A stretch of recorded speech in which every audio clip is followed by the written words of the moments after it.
All right, baby, we're live back in the home office. Better than ever. Lovely, sunny, but a little cold. Pensacola, Florida. Crazy for the first. We've lived down here a little over 2 years now, and this morning was the first morning that we actually had frost. So kind of crazy. I actually had to dig out a sweatshirt, which normally don't have to worry about that down here in Paradise, but that's all right. It's going to be 60 today. I think it was, down to 34 this morning, which is chilly for down here. But just wanted to share with you guys. Hope everyone had a great Thanksgiving holiday, by the way. It's actually my favorite holiday of the year, just because you get to reflect on our gratitude list and how much the Lord's blessed us. And just wanted to share with you a quick God story that I experienced actually at the auto repair shop just a couple miles from my house here in Pensacola. It's called Doug Ivy Auto Repair, owned by an awesome Christian man named Doug Ivy, obviously. And he's just got a lot of amazing people that work for him. And I just wanted to share this story with you. As you guys know, I lost my job back November 13th. So just, not too long ago now. So it's been a rough time, but the Lord has blessed me in so many ways, me and my family, through this tough time. But meanwhile, back to the topic. Of course, as most things happen in life, when bad luck hits, it usually happens in threes, kind of like a sad country song.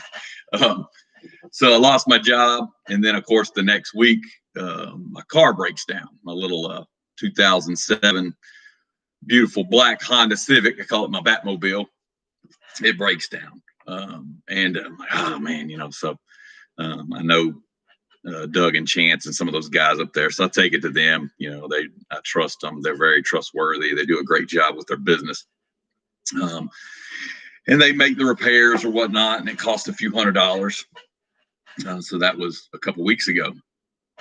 And I just kind of, he asked how I was doing, and I told him, recently I lost my job, but was doing some little odd jobs for some cash and just kind of catching my breath. And, we just had a quick little chat about the Lord and how good God is, even in the midst of trials. Well, that was 2 weeks ago. And then last week, unfortunately, had some more car problems, had to take it back up there. You can't make this stuff up. And it cost a few $100 more.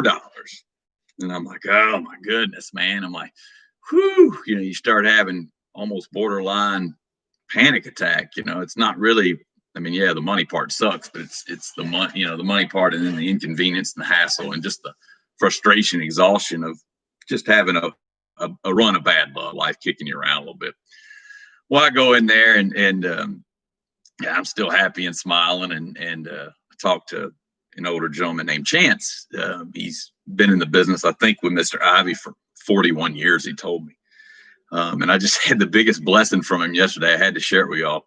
We got to talking, and he said, Mikey, when I saw you having to come in for 2 weeks in a row with, major car repairs right after losing your job, he said, I felt terrible. I kind of got teary-eyed, he said, and I just kind of asked myself, man, how does this guy stay positive? How's he still smiling? And he said he caught himself in the middle of thinking that, said he's got Jesus in him. It's one of the biggest compliments I've ever been paid, and it come through basically a total stranger, and it kind of made me tear up and made me smile even bigger. And he said, getting to help people like you, Mike, is why I still do this 40 years later. He said, I was thinking about retiring. He said, but just getting to help people keeps me in the game and getting to serve the Lord. And so we just had we had church, basically right there in the auto repair shop of all places. And he said, Mike, I don't know you. I don't know your family. He said, I just know a little bit about your situation. He's like, this is a run of bad luck. He said, but I've seen it over the decades, man. He said, believers that stay positive, that keep a Christ-like attitude during even the tough times. He said, I don't know how it's going to happen. I don't know the details. He said, but God's going to bless you in a big way. And it just hit me, boom, right here, man, in the heart. And I went home and just was just praising the Lord the whole way home that he used a total stranger to speak encouragement into my life, and it's just, woo, man, it just shows you how good God is. He's got you. He's got you. If you're going through a job loss or you're going through any other hard time, with yourself or your family or something to do to this, this awful pandemic, that's why I'm doing these videos, just to encourage you. God is still good. He still has you. It's always darkest right before the morning comes. Hang in there. If I can help you, shoot me an email, mnoblin25@gmail.com. I love y'all. Have a blessed day. Woo!